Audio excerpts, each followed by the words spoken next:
नमस्कार मंडळी.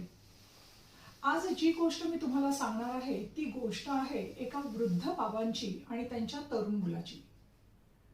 वृद्ध बाबा शांतपणे बागेमध्ये बसले होते आणि त्यांचा मुलगा वर्तमानपत्र वाचत होता. इतक्यात एक छोटी चिमणी उडून आली आणि बागेतल्या एका झाडावर बसली.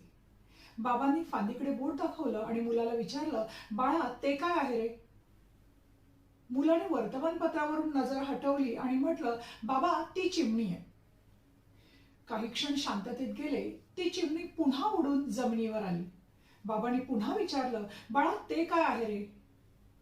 मुलगा थोडा वैतागला पण संयम ठेवत म्हणाला, बाबा मी आत्ताच सांगितलं ना तुम्हाला, ती चिमणी आहे. काही मिनिटं उलटली. ती चिमणी पुन्हा एकदा उडून दुसरीकडे बसली आणि बाबांनी पुन्हा शांतपणे विचारलं, बाळा ते काय आहे रे? आता मात्र मुलाचा पारा चढला. तो रागाने ओरडला, बाबा काय चाललंय काय तुमचं? मी तुम्हाला 2-3 वेळा सांगितलं की ती चिमणी आहे. तुम्हाला एकदा सांगितलेलं समजत नाहीये का? एकच प्रश्न विचारून मला पुन्हा पुन्हा त्रास का देताय? बाबा काहीच बोलले नाहीत. ते हळूच उठले आणि घराच्या आत गेले. मुलाला वाटलं कदाचित बाबा रागवले.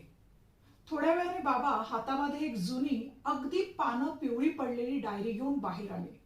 त्यांनी ती डायरी मुलाच्या हातात दिली आणि एका विशिष्ट पानावरचं वाचायला सांगितलं. मुलाने ती डायरी वाचायला सुरुवात केली. त्या डायरीमध्ये बाबांनी मुलाच्या लहानपणीची एक आठवण लिहिलेली होती. आज माझा छोटा अजय 3 वर्षांचा झाला. आम्ही बागेमध्ये बसलो होतो आणि तिथे एक चिमणी आली. अजयने तिला पाहिलं आणि विचारलं, बाबा हे काय आहे? मी म्हटलं चिमणी.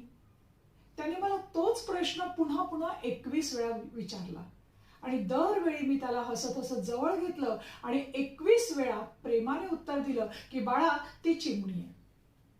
मला त्याचा अजिबात नाही राग आला. उलट त्याच्या त्या कुतूहलाचं मला कौतुक वाटलं. डायरी वाचता वाचता मुलाचे डोळे पाणावले. त्याने मान खाली घातली.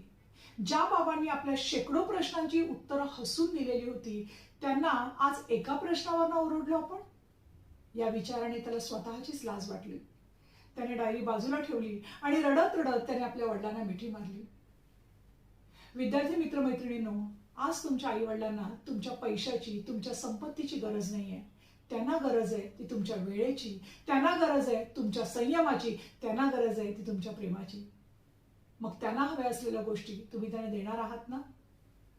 धन्यवाद.